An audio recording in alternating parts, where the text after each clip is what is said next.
皆さんこんにちは、アディティアと申します。よろしくお願いします。皆さんはインドネシアへいらっしゃったことがありますか？インドネシアに滞在している間にどこに泊まってるんでしょうか？多分ホテル、それか知り合いの家に泊まってるんですね。でも朝だいたい4時になったらこれを聞こえたことがありますか？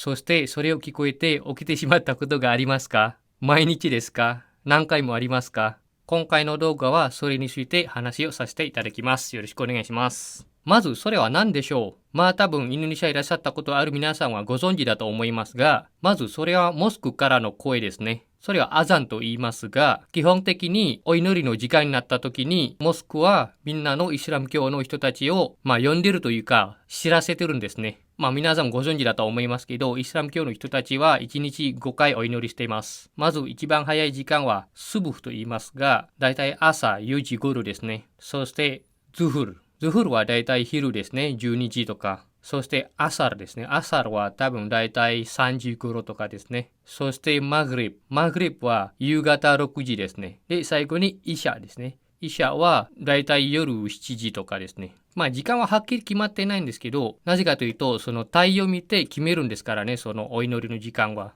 そしてその5回のお祈り時間に、モスクはそのアザンやっていますので、そうしたら別の活動をやっているイスラム教の人たちは、もうお祈り時間になったのはわかるようになりますから。もちろんそのアザンの中には、モスクへお祈りに行きましょうって呼んでるんですけど、でもやっぱりみんなは行けるわけにはいかないと思いますので、だいたいそれ聞いて家でお祈りしたりとか、事務所でお祈りしたりとか、人によって違いますね。でもバリ島にいらっしゃったことある皆さんはアザンはあんまり聞こえないと思いますけど、なぜかというとバリ島にはあんまりモスクの数が少ないので、そんなには聞こえないと思います。でもジャワ島とか行ったらすごいいろんなところにモスクがあって、でかいモスクもあったり小さいモスクもありますので、そのお祈り時間になった時にはどこのモスクでも同時にそのアザンやりますので、すごいどこに行っても聞こえますね。そしてよくびっくりした日本人は、例えばジャワ島に初めて来た日本人は、それを知らずに朝寝てる間には朝4時頃にそれ聞こえて起きてしまうのが多いんですね。私もそういう経験が何回もあります。特にビジネスで来ている皆さんは、やっぱり行く街はジャカルタとかスラバヤとかですね。そういう大きい街はやっぱり大きいモスクもいっぱいありますので、すごいホテルの部屋から聞こえますよ。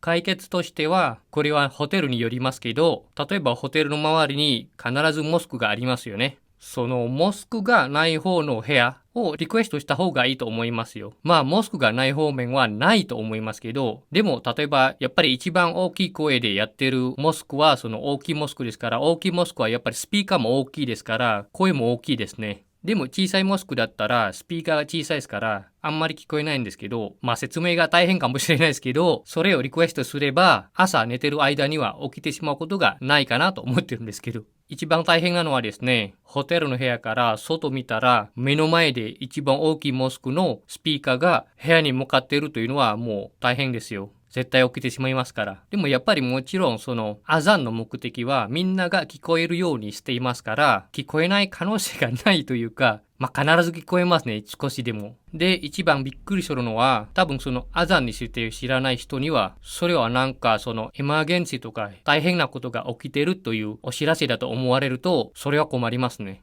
でもそのアザンはもうお祈り時間だということがわかる人は多分びっくりしてもまた寝ると思いますけど、寝れれば。寝れなければそれを待つだけですね。そんな長くないと思いますよ。多分5分だと思いますけど、ただこのモスクが終わったら今度このモスクが始まるとかそういうのはあるんですから、